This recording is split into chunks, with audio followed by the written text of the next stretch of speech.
ఒక్కసారి నమస్కారం చేస్తే చాలు ఆవిడ జ్ఞాపకం ఉంచుకుంటుంది. ఇక మళ్ళీ అడగక్కర్లేదు మనం నాకు ఇది కావాలని. ఆవిడే దాన్ని గుర్తు పెట్టుకుని మళ్ళీ మళ్ళీ ఇచ్చే లక్షణం ఉన్నటువంటి అమ్మవారు కనుక ఆవిడికి మరిడమ్మ తల్లి అని పేరు. ఒక ఊళ్ళో నూకాలమ్మ.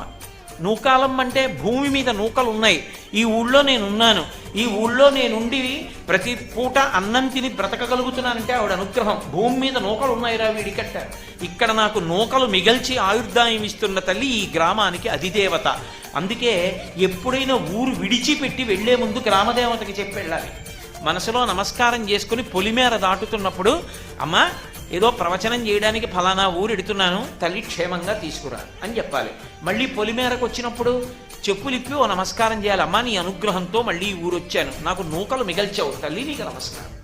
ఏడాదికోసారి అన్ని కుటుంబాలు కలిపి అమ్మవారికి నైవేద్యాలు పెట్టామని చెప్పి అమ్మవారికి